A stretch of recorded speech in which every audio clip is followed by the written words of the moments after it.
The thermometer outside Mike Anderson's cabin window read 40 degrees below zero, and it was still dropping in the 5 years he lived in this remote corner of Alaska. He'd never seen the temperature fall so low. The approaching storm system wasn't just another winter challenge. It was the kind that made even the most hardened wilderness dwellers question their choices. Deep in the heart of Alaska's wilderness, where the nearest town was a 4-hour driveway, his cabin stood as a solitary outpost against the forgiving landscape. The wooden structure, weathered by countless storms, had been his home since he chose to leave his bustling life as a wildlife photographer in Seattle. Tonight, as the wind howled through the towering pines, the decision to live here would test him like never before. The February morning had started like any other. Mike woke up to the familiar sound of crackling wood in his fireplace, the warmth from the dying embers barely reaching the corners of his modest living room. Through his frost-covered windows, he could see fresh snow had fallen overnight, adding another thick blanket to the already deep drifts. At 45 years old, Mike had developed a careful routine that kept him alive in these harsh conditions. Every morning began with checking his weather radio, assessing his supplies, and maintaining his essential equipment. His cabin, though simple, was well stocked with preserved food, medical supplies, and emergency gear. The walls were lined with photographs he had taken over the years. Images of wolves, moose, and bears in their natural habitats served as silent companions in his solitude. The weather report that morning was particularly concerning. The storm system moving in from the north promised to bring temperatures down to record lows and winds strong enough to snap trees. Mike knew from experience that these were the kind of conditions that could trap someone indoors for days, maybe even weeks. He spent the morning securing his generator and checking his backup heating system. The routine was second nature to him now, but he never allowed himself to become careless in the wilderness. One small mistake could be fatal. His father's old saying echoed in his mind, "Nature doesn't forgive carelessness, son." Those words had kept him alive more times than he could count. The afternoon brought the first wave of the storm. Snow fell in thick curtains, reducing visibility to mere feet beyond his porch. Mike added more logs to his fireplace and began his usual storm preparations. He filled several large containers with water, knowing his pipes might freeze despite the heat tape he had carefully wrapped around them. He moved additional firewood inside and checked his emergency lanterns. Living alone in such extreme conditions had changed Mike in ways he hadn't expected. The constant awareness of nature's power had made him more patient, more observant. He had learned to read the subtle signs in his environment, the way the birds fell silent before a storm, the change in air pressure that made his ears pop slightly, the particular quality of stillness that preceded dangerous weather. His satellite phone, his only reliable connection to the outside world, sat charged and ready on his desk next to his emergency radio. The nearest ranger station was 50 miles away, and in weather like this, help would be impossible for days if anything went wrong. Mike had learned to live with this isolation, finding peace in the quiet moments and strength and self-reliance. As evening approached, the storm intensified. The wind found every tiny gap in the cabin's walls, creating an eerie whistling sound that Mike had never quite gotten used to. He prepared a simple dinner of canned soup and bread, conserving his fresh supplies for what might be a long stretch indoors. What happened next would challenge everything he knew about survival in the wilderness. As the night drew closer, Mike would face a decision that would test not just his survival skills, but the very core of his humanity. The first sign that something was different came just after midnight. Through the howling wind, Mike heard a sound that made him sit up straight in his chair, a deep guttural sound, barely audible over the storm, but unmistakable to someone who had spent years photographing wildlife. A bear, and it was close to his cabin in February. Bears should be deep in hibernation. The fact That one was active in these conditions. Meant something was terribly wrong. Mike grabbed his flashlight and approached. His window, cautiously, the beam cut through the swirling snow, but visibility was still poor. The temperature display now showed 45 below zero, and the wind chill made it feel even colder than he saw them. Three dark shapes move through the whiteout, their forms barely visible against the snow, a mother bear and two cubs, their movements slow and labored. Even from inside, Mike could see they were struggling. The mother bear's usual powerful stride was reduced to an exhausted shuffle, and the cubs huddled close to her, fighting against the brutal wind. Years of wildlife observation had taught Mike to read animal behavior, and what he saw worried him deeply. The mother bear was desperate. No animal would willingly expose their cubs to these conditions unless they had no choice. Something must have disturbed their den, forcing them out into this killing weather. The bears made their way closer to his cabin, seeking shelter from the relentless wind.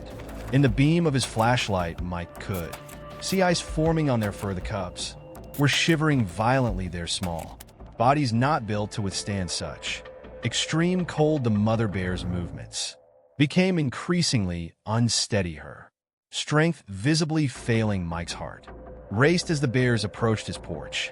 This was exactly the kind of situation every wilderness safety guide warned against. Bears near human structures were dangerous under normal circumstances, but these circumstances were far from normal.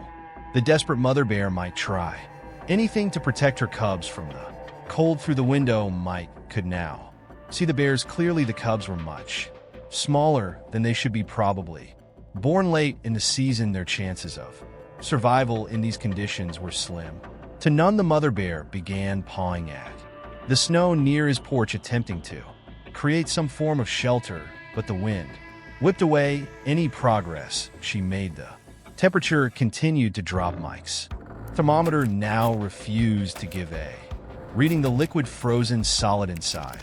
The wind grew stronger, and he could see the larger bear trying to shield her cubs with her body, but it was a losing battle. One of the cubs stumbled, falling into the deep snow. The mother bear gently nudged it back up, but Mike could see the cubs' movements becoming slower.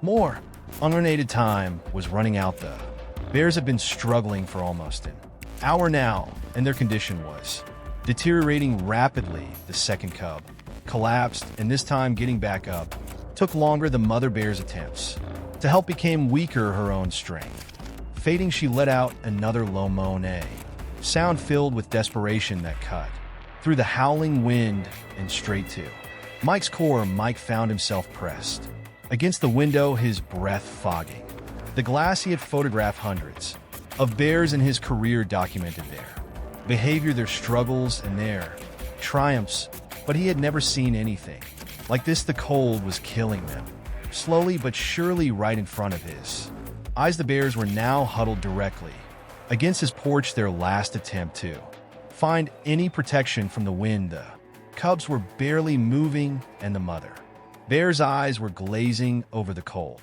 overwhelming even her massive body. In the beam of his flashlight, Mike could see their shivers becoming less frequent, a dangerous sign of hypothermia. Mike's hand rested on his cabin door handle. Everything he knew about wilderness safety, every rule he had followed for years, told him to stay inside.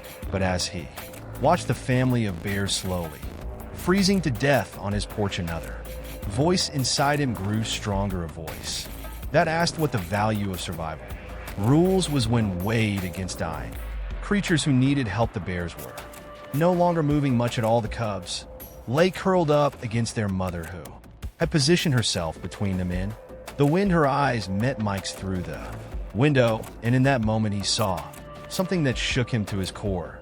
There was no aggression in that gaze, no wild fury, only exhaustion, desperation, and something that looked eerily like resignation. Time seemed to freeze along with the world outside as Mike stood with his hand on the door handle. Every survival instinct screamed at him to stay inside. He had seen what desperate bears could do, had photographed their power and ferocity, the mother bear even, in her weakened state, could kill him with a single swipe if she perceived him. As a threat to her cubs, the wind rattled his cabin violently, and the bears had stopped shivering. Mike knew enough about hypothermia to understand what that meant. The cubs were entering the final stages of freezing to death, their small bodies giving up the fight against the cold. The mother bear's breathing had become shallow, her massive form now barely rising and falling in the growing mountain of snow. His emergency radio crackled with an updated weather report. The storm was expected to last at least another 12 hours, with conditions worsening. The bears would not survive. The night already ice had formed thick crusts on their fur, and their breathing was becoming dangerously slow. Mike's mind raced through his options. He had a storage room attached to his cabin, originally built to house his photography equipment. It was insulated, separate from his living space, and had its own entrance. It could serve as a temporary shelter, but getting 3 freezing bears into it would be another matter entirely. The risks were enormous. If the mother bear panicked, she could destroy his cabin, leaving them all to freeze in the storm. If she attacked him, help would not arrive in time. Even if they survived the night, having 3 bears this close to his living space could prove fatal in other ways. Mike thought about his camera sitting unused on his desk for years. He had documented wildlife without interfering, believing that nature should take its course without human intervention. But as he watched the cubs growing still there, small forms almost invisible under the growing layer of snow, he questioned everything he thought he knew about their relationship between humans and wildlife. The mother bear's eyes had never left him. There was something in that gaze that he had never seen before. In all his years of wildlife photography, it was as if she understood that he represented their last chance at survival. Her usual weariness of humans seemed to have been overcome by maternal desperation. Another sharp crack echoed through the night as a branch snapped under the weight of ice and snow. The sound made Mike jump, but the bears barely responded. Their lethargy was reaching a critical point. The mother bear tried to nuzzle one of her cubs, but her movements were becoming uncoordinated. Soon she would be too weak to move at all. Mike began to remove his heavy winter coat. If he was going to do this, he would need to be able to move. Quickly, he pulled on his thickest gloves and grabbed several heavy blankets from his emergency supplies. His hands shook as he checked his satellite phone one last time, knowing that in these conditions it would be useless if things went wrong. The consequences of his next action would be irreversible. Opening that door would break every rule of wilderness safety he had lived by. It went against his training, his experience, and basic common sense. But as he watched another shuddering breath leave the mother bear's body, he realized that sometimes survival required more than just following rules. He thought about his father's words again. Nature doesn't forgive carelessness. But was it carelessness to try to save a dying family? Was it reckless to risk everything to prevent the deaths of 3 magnificent creatures? The line between wisdom and foolishness had never seemed so thin. The cubs had stopped moving entirely. Now only the slight rise and fall of their chest showed they were alive. The mother bear's eyes were beginning to close, her massive body slowly slumping into the snow. The cold was winning its battle against even her incredible strength. In a few more minutes, it would be too late to do anything at all. Mike took a deep breath and began his final preparations. He turned up all his heating units, creating as much warmth as possible in the storage room. He positioned the blankets near the door where he could reach them quickly. His hands moved steadily now, purpose replacing uncertainty. The mother bear watched his movements through the window, her gaze following him as he worked. There was an intelligence in those eyes that spoke of understanding, of awareness that transcended the usual barriers between humans and wildlife. In that moment, Mike saw not a dangerous predator, but a mother fighting with her last breath to protect her children. The wind howled louder and the temperature continued its merciless descent. Mike's clock showed just past 2 in the morning, the darkest hour of the night when the cold was at its most brutal. Everything he knew about bears, about survival, about the proper way to handle wildlife encounters was about to be put to the test. His hand returned to the door handle. Through the frosted glass he could see the 3 bears, their forms growing fainter under the falling snow. The next few moments would either be the bravest or the last decision of his life. Mike took one final breath and turned. The handle of the door opened with a creak that seemed deafening in the frozen night. The wind immediately rushed in, bringing with it a blast of snow and bitter cold that stung his face. The bears were just feet away, way there, bodies now half buried in the mounting snow drifts, moving slowly, deliberately.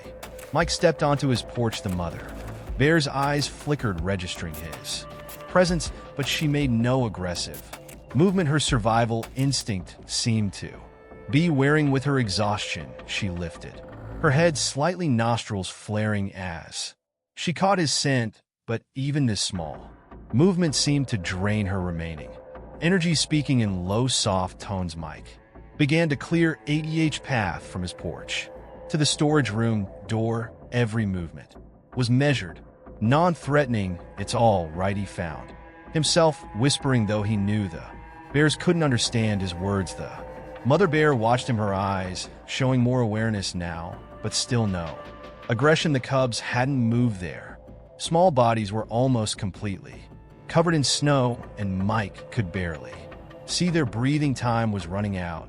In this weather, even these few minutes of exposure were dangerous for him. Despite his protective clothing, he had to act now or abandon the attempt entirely. With trembling hands, Mike opened the storage room door wide. Warm air rushed out, creating a brief fog in the frigid night. The mother bear's head lifted higher, her nostrils working as she sensed the heat. It was the most movement she had shown in the last hour.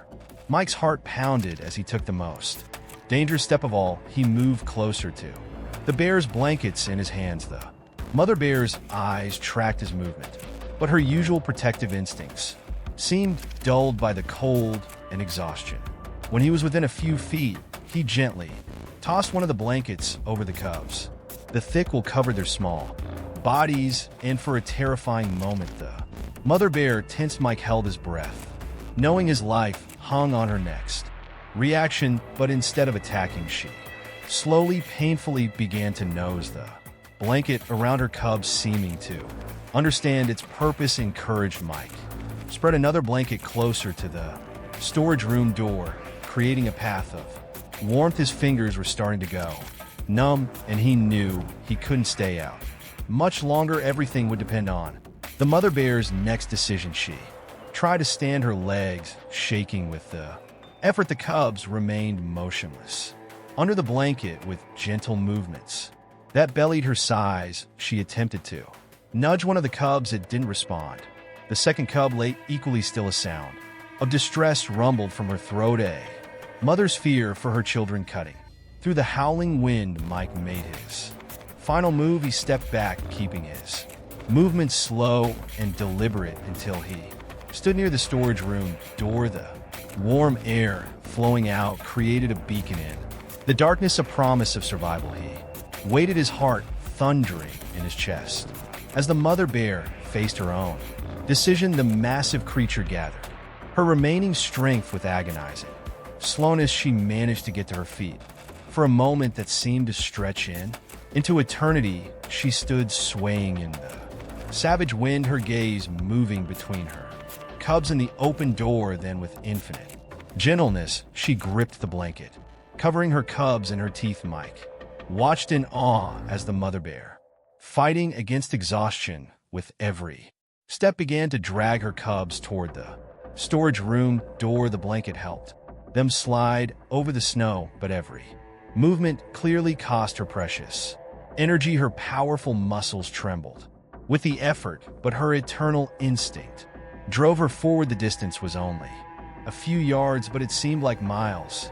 Mike stood perfectly still, hardly daring to breathe as the bear family inched closer to safety. The wind grew stronger, nearly knocking him off his feet, but the mother bear pressed on, refusing to release her grip on the blanket that held her precious cargo. Finally, incredibly, they reached the door. The mother bear paused her massive form, blocking the entrance, steam rising from her fur as the warm air hit it. This was the moment of greatest danger. If she panicked now in such close quarters, there would be no escape. But the bitter cold in her cub's desperate need overcame her natural fear. With the last of her strength, she pulled her cubs over the threshold and into the warm room.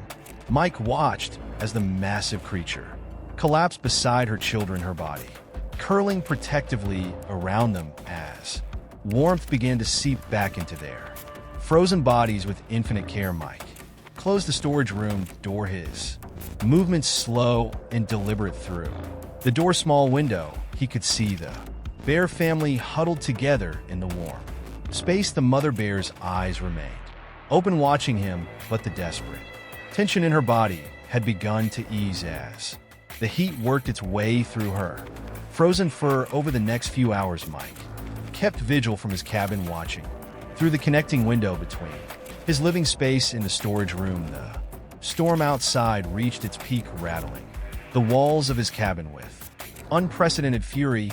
But inside the storage room, a miracle was taking place.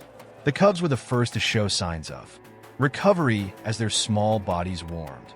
They began to stir. Their movements were weak at first, barely noticeable, but gradually grew stronger. The mother bear, despite her own exhaustion, tenderly nuzzled each cub, encouraging them back to life. She never took her eyes off the window where Mike watched, but the look in them had changed from desperate resignation to something that seemed almost like trust. By dawn, the cubs were awake and moving, their natural curiosity returning as they explored their temporary shelter. They stayed close to their mother, but their movements grew more playful with each passing hour. The mother bear remained alert but calm, seeming to understand that this strange situation was their salvation. The storm raged for 2 more days. During this time, Mike carefully placed water and food near the storage room door. When the bears were sleeping, the mother bear accepted these offerings, her initial weariness giving way to a cautious acceptance of his presence. He noticed how she would wait until he moved away before eating or drinking, maintaining a delicate balance between necessity and wild instinct. On the morning of the 3rd day, the storm finally broke. The world outside was transformed into a crystalline landscape of snow and ice. But the temperature had begun to rise.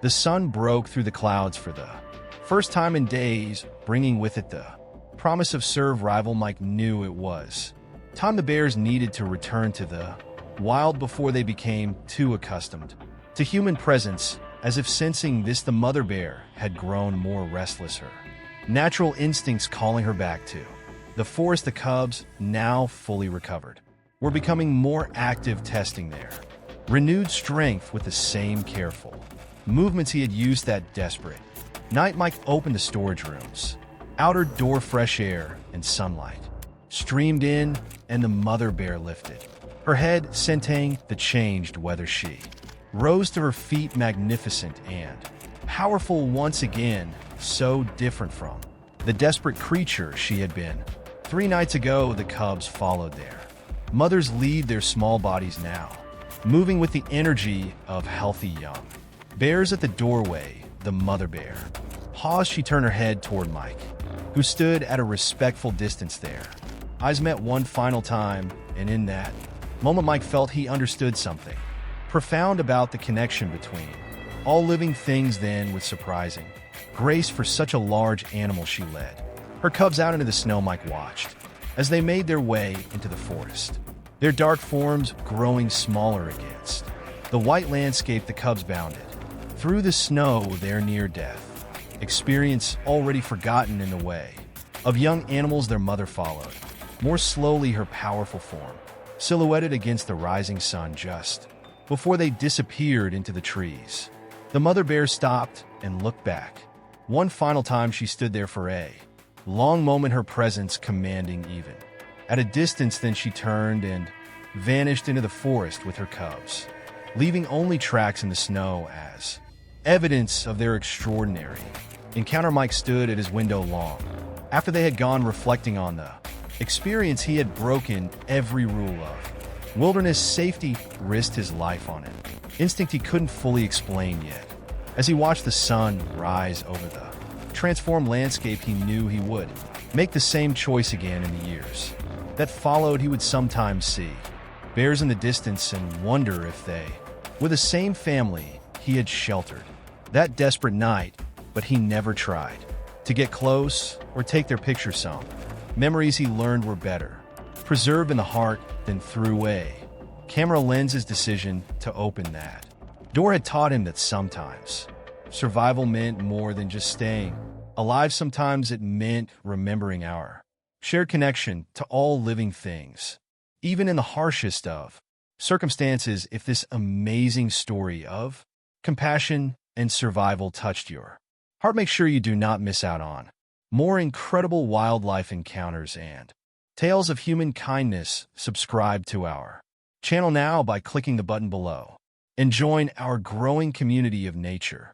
enthusiasts. Turn on notifications to receive alerts about new stories that showcase the extraordinary connections between humans and wildlife. Every week, we bring you authentic, heartwarming tales that remind us of our shared bond with nature. Remember, your subscription helps us continue sharing these remarkable stories. Hit subscribe now and become part of our journey exploring the most touching moments between humans and wildlife.